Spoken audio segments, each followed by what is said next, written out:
The woman stood at the edge of his porch with snow melting in her dark hair and a boy clutching her skirt. Her voice came out broken, barely above a whisper. "My son needs a father." Silas felt the words like a fist to his chest.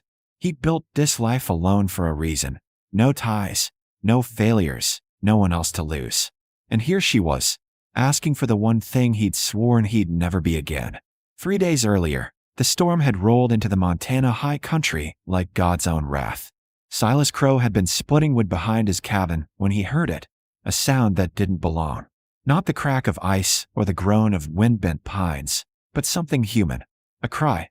He grabbed his rifle and moved through the trees, boots crunching over frozen ground. The valley below was a wash of white, but near the creek he spotted them. A dark shape collapsed in the snow, and smaller one beside it, trying to shake the larger awake. Silas reached them in seconds.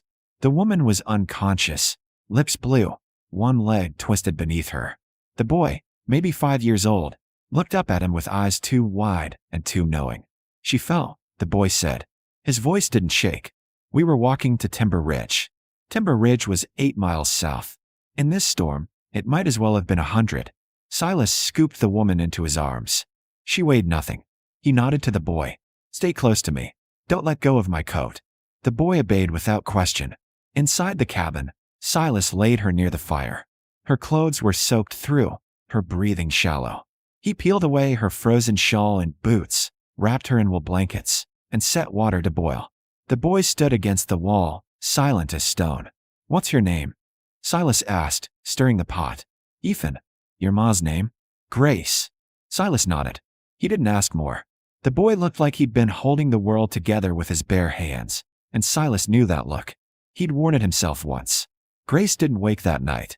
Her fever climbed. Silas kept the fire roaring, changed the cold compresses on her forehead, and checked her breathing every hour.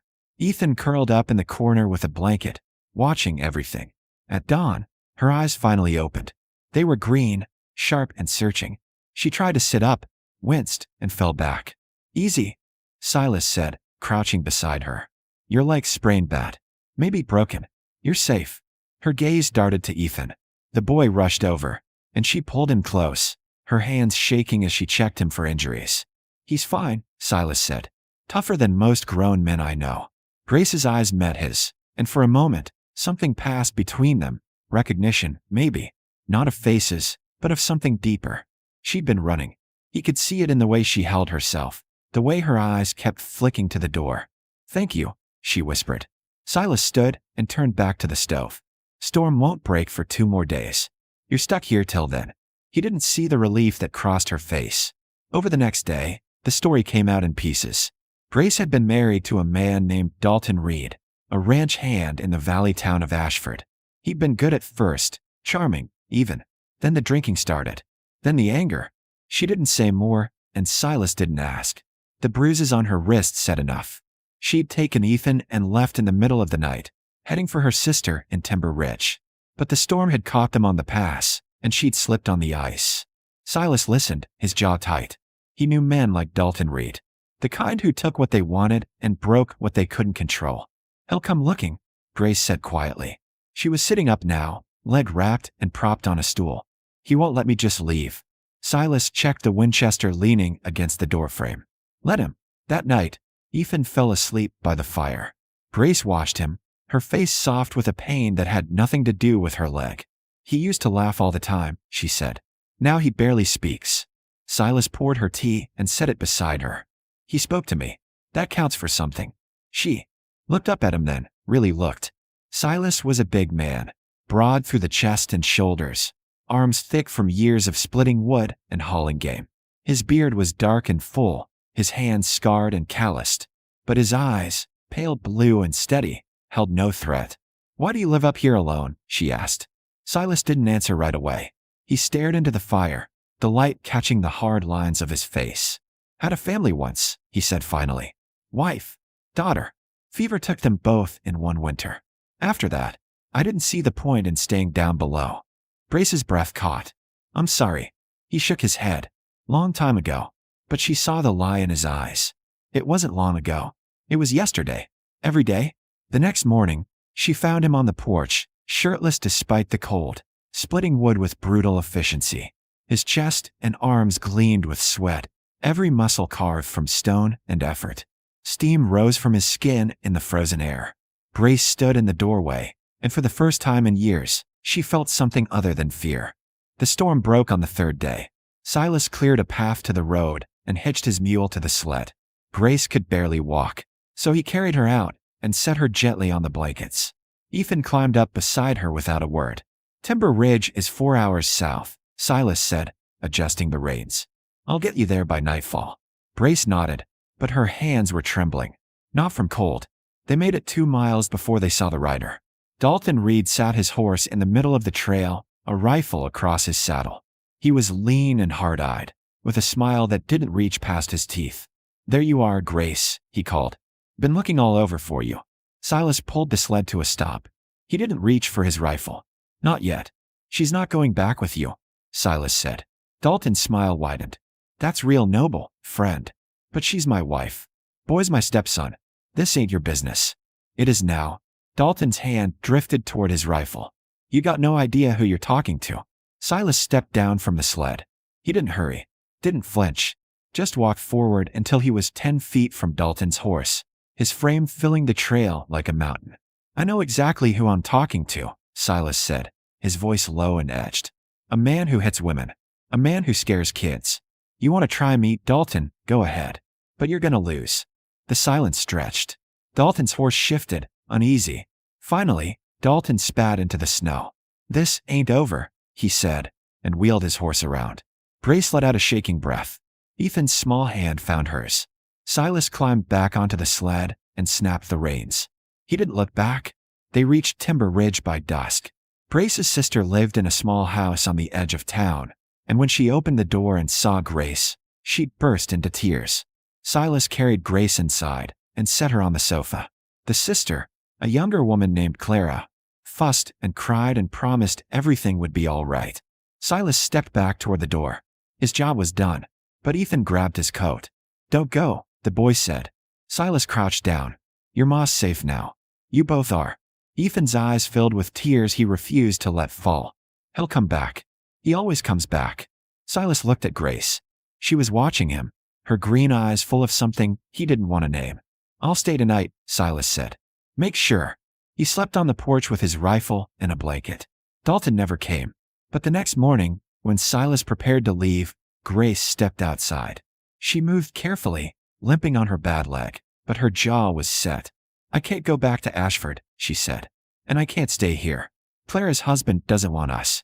He made that clear last night." Silas's chest tightened. "What are you saying?"